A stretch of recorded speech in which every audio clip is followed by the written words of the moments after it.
Ini udah ya. 14 ya. Kedua Teh. Bismillahirrahmanirrahim. Alhamdulillah wassalatu ala Rasulillah.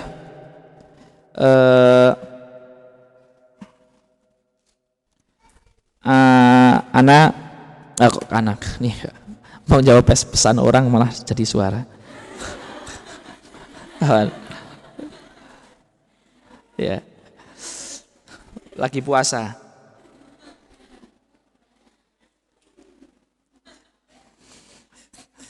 Kita akan mulai bait nomor 22 dan 23.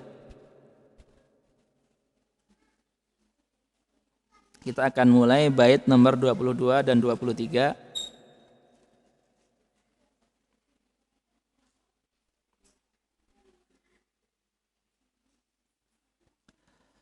Kita lanjutkan. Qala Syekh An-Nazim hafizahullah taala, Syekhuna al-Ustad Asaduddin Al-Ayyubi, wa mala'hu bil hubbi wa khaufin war ridha bi hukmihi musalliman lima qadha wa kullil arhami wa kulli muslimi dha silatin wal walidaini akrimi. Wa mala'hu bil hubbi wa khaufin war ridha.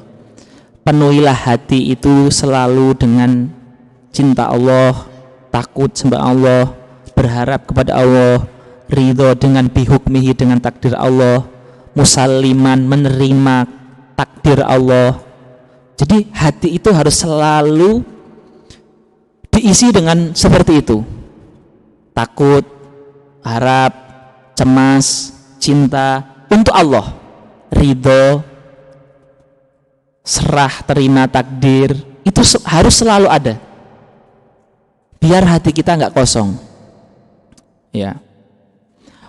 Kemudian wa kullil arhami wa kulli muslimi dzasilatin wal walidaini akrimi, dan selalu sambung dawil arham, keluarga, kerabat, kakek, nenek, pakde, bude, palek, bule, adik, kakak, wal walidaini akrimi, terutama orang tua ini nggak hanya disambung tapi dimuliakan, diberikan sesuatu, dibantu sesuatu, dan seterusnya.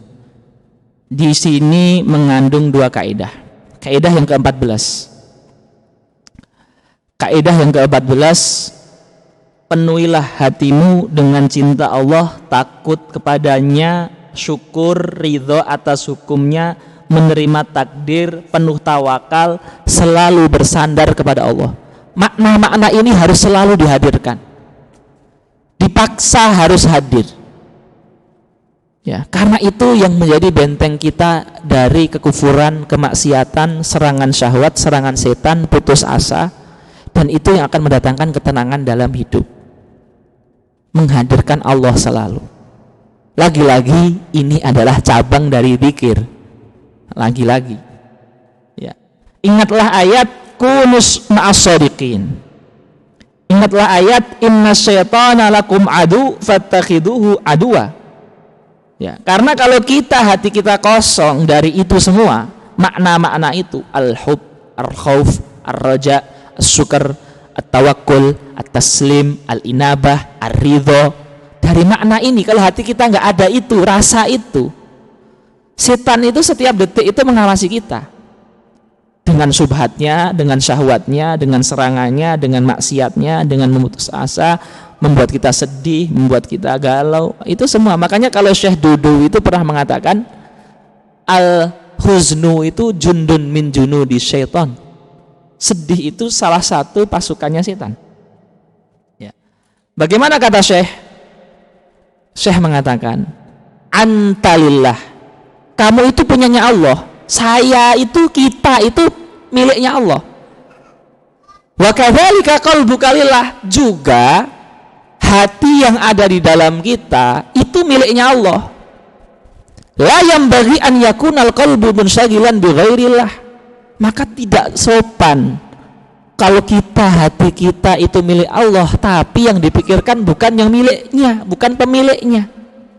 Fatafkiruka wa khawatiruka daiman ma Allah. Maka bisikan kita, pikiran kita, rasa kita itu harus selalu kepada Allah, karena kita milik Allah. Kalau kita sudah seperti itu, maka fayazhad fi ma siwallah, kita akan menganggap murah yang selain Allah. Fayuzahidu, yuzahidu itu menganggap murah. Maka kalau kita selalu Allah, yang selain Allah itu akan murah, yang selain Allah itu mudah, yang selain Allah itu ringan, yang selain Allah itu gampang, dan yang selain Allah itu semuanya kecil. Kita akan bahagia hidup itu, karena yang paling besar hanya Allah. Selain Allah dianggap kecil. Masalahnya apapun itu selain Allah kecil. Apapun apa rintangannya itu kan selain Allah kecil. Apapun cobaannya, secobaannya cobaan itu kan selain Allah itu kecil.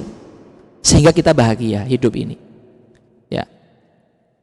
Maka beliau mengatakan gini, kata Syekh Said Hawa, fahadha famithlu hadzal qalbi dzakir, dan hati yang seperti ini yang selalu mengingat, la takhtariku syahwat wal ghafalat, tidak akan bisa ditembus oleh syahwat dan kelalaian, tidak akan bisa ditembus oleh kesedihan, tidak akan bisa ditembus oleh kegalauan, tidak akan bisa ditembus oleh stres, tidak akan bisa. Karena stres, galau itu semua makhluk Allah dan itu semua kecil. Jadi zikir itu selain untuk membuat kita taat, tapi juga efeknya kebahagiaan itu luar biasa. Ya. Terus saya memberikan wasilah biar kita bisa sampai ke situ. Apa wasilahnya? Kullu syai'in fi kitabillah yudzakiruka birraja'i wal khauf. Semua yang ada di Al-Qur'an itu membuat kita takut dan membuat kita berharap. Takut dan berharap itu membuat kita ingat Allah. Maka baca Quran dengan tadabbur. Ingat asma Allah, ingat af'al Allah, ingat apa lagi? Arkanal iman, ingat sifat-sifat mukmin, sifat-sifat munafik, sifat-sifat kafir. Ketika kita mengingat 4 hal itu, kita akan selalu berharap ketika membaca nama Allah yang indah, dan kita akan takut ketika membaca nama Allah yang khauf atau membaca sifat munafik. Dan ketika kita selalu khauf dan roja, kita akan ingat Allah. Kalau kita ingat Allah, maka hati kita akan selamat dari kesedihan dan seterusnya. Ij'alil Qur'ana muharrikan liqalbika harriku bil Qur'anil qulub. Ya, bahkan salah satu athar dari Sayyidina Ibnu Mas'ud mengatakan yang maknanya kurang lebih, gerakkanlah hatimu itu dengan Quran. Nah itu. Jadi itu pahami dengan baik ya. Kemudian kaidah ke-15. Hadisnya sudah hatam belum? Ustadz Dikri? Belum. Baik. Kaidah yang ke-15 adalah tentang menjaga birrul walidain, menjaga hubungan silatul arham, menjaga pertemanan dengan akhlak yang mulia. Sambunglah kerabatmu dengan cara mengunjungi, berkata baik, memuliakan, dan harta. Dan sambunglah hubungan dengan setiap muslim dengan pertemanan yang baik, interaksi yang sehat, dan membantu siapa yang membutuhkan. Kalau orang tua, gabungan dua-duanya ini. Paling pucuk pokoknya, interaksi paling prioritas itu orang tua. Nah, tapi kerabat itu kayak kakak adik, pak lek bule, pak de bude, kakek nenek. Itu mengunjungi. Atau berkata baik. Atau memberikan hadiah, memuliakan dengan harta. Kalau teman, ya minimal interaksi yang sehat, menyapa melalui WhatsApp dengan baik, dengan kabar. Ya. Dan kalau pas butuh, ya kita bantu semampu kita. Bantu dengan doa, bantu dengan nasihat, bantu dengan harta semampu kita. Tapi menjaga hubungan keluarga itu lebih diutamakan daripada pertemanan. Dan lebih diutamakan dari keduanya adalah orang tua. Seperti itu. Quran mengatakan wabil walidaini ihsana wabidzil qurba wal yatama wal masakin wal jari ila akhir ayat. Apa kata Syekh Said Mu'ad?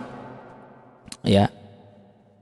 Hadzal din ja'a li silatil arham wasilatin bainal khalqi. Agama Islam itu tidak hanya ritual.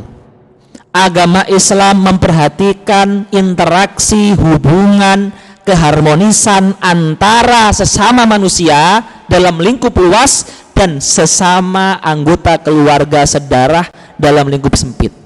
Kenapa hubungan itu penting? Sampai ada hadis yang mengatakan wallahu fi aunil abdi makanal abdu fi auni akhi. Allah selalu bersama hambanya selama hambanya menolong sesama hamba Allah. Sampai fadilahnya itu sebesar itu. Kenapa hubungan, interaksi, keharmonisan itu penting? Itu kenapa? Kenapa penting? Ya, karena tidak akan terjadi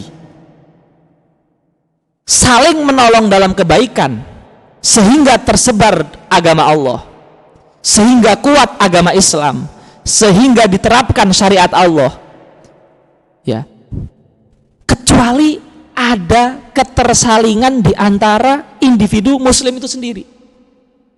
Nggak akan tercipta iqamatul hudud, nggak akan terjadi jihad, nggak akan terjadi amar ma'ruf nahi mungkar, nggak akan terjadi dakwah, nggak akan terjadi taklim, nggak akan berdiri pondok pesantren, yang mana itu semua membutuhkan manusia yang banyak. Kalau antara individu nggak ada yang namanya kesalingan, kesaling menolongan, keharmonisan, ya, hubungan yang erat, nggak akan. Maka Islam itu sangat menekankan hubunganmu dengan saudaramu, hubunganmu dengan orang tuamu, hubunganmu dengan sesama muslim itu harus kuat. Karena kuat hubungan ini fondasi kuatnya dakwah, kuatnya syariah, bisa jihad, bisa saling memberi, bisa menjadi saling membantu, menjadi sedekah, menjadi zakat, wakaf, wasiyah, hibah, bantu harta, memberikan donasi, itu karena hubungan kita baik. Jadi hubungan baik itu bisa melebar kemana-mana. Makanya Islam memperhatikan itu. Kemudian lantakuna waliyan lillah wa anta tusi'u ila makhluqatillah. Dan kita sebagai individu nggak akan jadi kekasih Allah kalau kita tidak baik dengan ciptaan Allah. Dalam hadis dikatakan laisal wasilu bil mukafi. Orang yang menyambung itu bukan orang yang dikasih makanan terus ngasih lagi, dikasih minuman ngasih lagi, dikasih hadiah ngasih lagi. Itu bukan orang yang nyambung. Orang nyambung itu adalah orang yang menyambung ketika orang lain nggak ngasih kita apa-apa. Lah, kita disuruh itu untuk memulai menyambung, memulai mengirim assalamualaikum, memulai mengirim hadiah, memulai mengirim doa, memulai mengirim kaifah haluk. Kalau dia udah kaifah haluk baru kita kaifah haluk, itu namanya membalas. Itu bukan dinamakan menyambung. Menyambung itu adalah inisiatif. Walaupun belum dikasih dia belum disambung, tapi dia sudah menyambung. Jadi itu. Hadirin yang dimuliakan Allah, kita masuk kaidah yang ke bait yang ke-24 dan 25. Ini mengandung dua kaidah. Wara'il adaba jami'an warfuki wa kun nadhifan wa tawadda wasduki. Perhatikanlah adab-adab. Wa kun nadhifan, jadilah orang yang bersih. Bersih untuk dirinya sendiri, bersih akhlaknya, bersih jasmaninya, bersih lingkungannya, bersih dalam segala hal. Wa tawadda wasduki, rendah hatilah dan jujurlah. Wajtanibidz dzulma kadza wal hasada, hindarilah kezaliman dan juga hasad. Wal ujba watsbiha shihaban rasada, dan kesombongan itu seranglah dengan api yang tajam. Maksudnya hilangkanlah kesombongan itu. Kaidah yang ke-17 ini yang ke-16. Kalau di urutannya ke-17. Apa itu? Beradablah kepada setiap orang muslim. Berendah hatilah, bersikaplah lemah lembut, bersikaplah halus, bersihkanlah hati dari hasad, sombong, zalim, dan saya ulangi lagi itu, nggak perlu.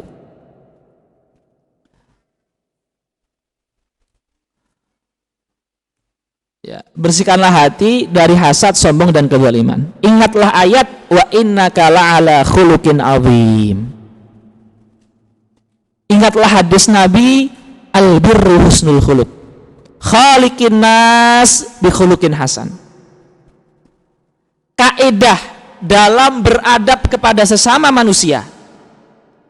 Kaidahnya ada di satu hadis Rasulullah dan itu mencakup semuanya. Hadis yang paling terakhir. Wal ya'ti ala nasi ma yuhibbu an yu'ta ilaih. Perlakukanlah orang lain sebagaimana kita suka diperlakukan. Itu kaidahnya udah. Wal ya'ti ala nasi ma yuhibbu an yu'ta ilaih. Udah, ini kaidah ini mencakup semuanya. Rumus interaksi kepada semua orang diringkas dalam satu hadis ini. Perlakukanlah orang, berbuatlah kepada orang di mana bagaimana kamu suka orang berbuat kepadamu. Kita suka digibah, nggak suka, jangan gibah. Kita suka diberi hadiah, beri hadiah. Kita suka disapa, sapa. Kita suka orang penuh senyum, senyum. Kita suka orang ngasih kita gorengan pas buka, kasih gorengan. Kita nggak suka kalau barang kita diambil tanpa izin, jangan ngambil tanpa izin. Itu kaidah itu meringkas semua hal. Makanya ini Rasulullah SAW itu diberikan Allah jawami'ul kalim. Kata sedikit, maknanya nggak habis-habis. Mukjizat itu. Ya. Wal ya'ti 'alan nas ma yuhibbu an yu'ta ilaih.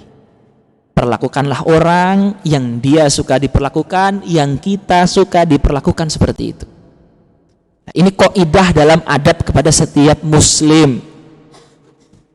Ketika kita ingin berbuat sesuatu dan hati kita ragu, ini baik enggak? Langsung kaidahnya, kita digitukan suka enggak? Enggak, oh berarti enggak bagus.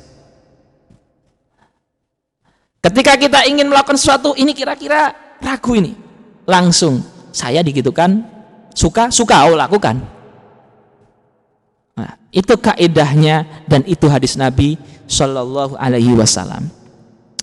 Kaidah ke-17. Ya. Jadilah orang yang bersungguh-sungguh dalam menjaga kesterilan lingkungan sekitarmu dari kemaksiatan, baik secara pemikiran ataupun secara tingkah laku. Jadilah pendakwah yang memperbaiki, tentu sesuai kemampuanmu. Ingat, kondusifnya lingkungan akan membuatmu menjadi lebih baik. Ingat, rusaknya lingkungan bisa jadi akan membuatmu rusak juga. Ya. Jadi Syekh itu ingin mengatakan, perbaiki dirimu sendiri sebelum kamu memperbaiki orang lain. Allah mengatakan gini, awaman kana maitan fa ahyaynahu wa ja'alna lahu nuran yamshi bihi finnas. Samakah orang yang kafir dan tidak mendapatkan hidayah dengan orang yang kafir kemudian kami beri hidayah, kemudian kami beri dia cahaya untuk dia yamshi bihi finnas, untuk dia berdakwah di orang. Jadi cahaya Allah itu ada dua. Cahaya yang Allah berikan untuk dia memperbaiki diri dia sendiri. Artinya ketika kita memperbaiki diri kita, hati kita, akhlak kita, itu artinya Allah memberikan kita cahaya. Setelah cahaya itu ada dan kita istiqomah, Allah akan memberikan lagi cahaya untuk kita berjalan di antara manusia untuk berdakwah.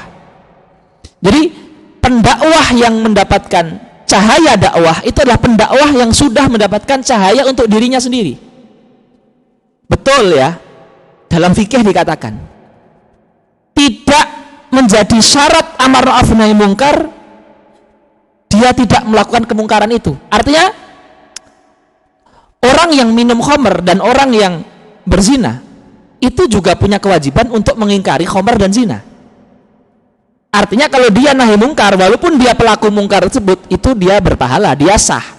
Tapi ya, dakwah yang sempurna yang dikaruniai cahaya Allah, nuron yamshi bihi finnas, itu adalah orang yang sudah dikaruniai Allah cahaya untuk dirinya sendiri. Itu akan lebih, dakwahnya akan lebih bagus gitu loh. Itu tidak dipungkiri lagi gitu. Tidak menafikan bahwasanya pelaku dosa itu nggak boleh dakwah, tetap boleh. Tapi ini kesempurnaan dakwah. Jadi kita koreksi diri kita, kemudian kita mengoreksi orang lain. Ya.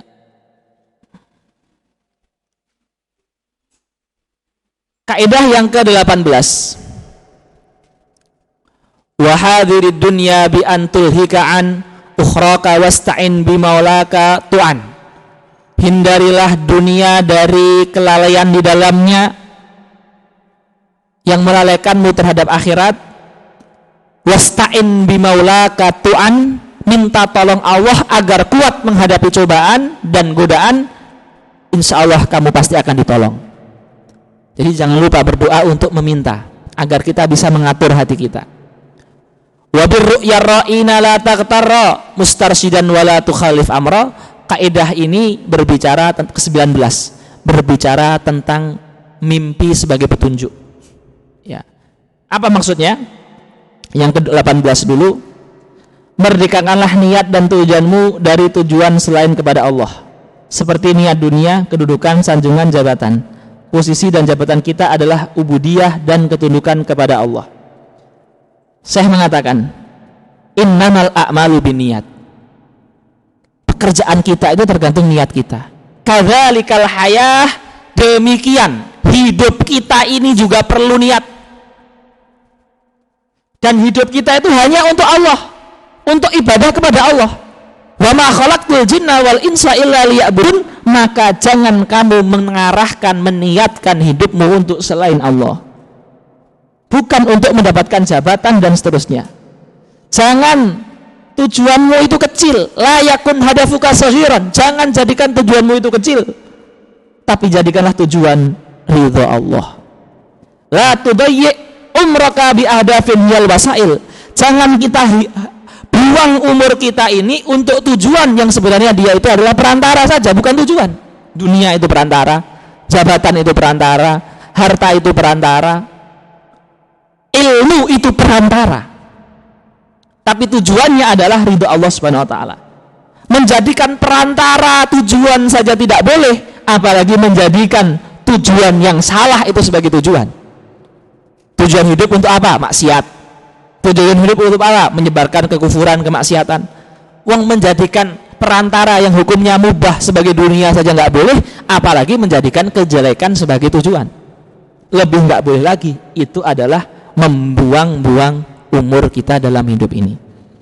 Wallahu ta'ala alam bisawab. Kita cukupkan sekian, semoga bermanfaat dan bisa kita amalkan. Amin ya rabbal alamin. Wassalamualaikum warahmatullahi wabarakatuh.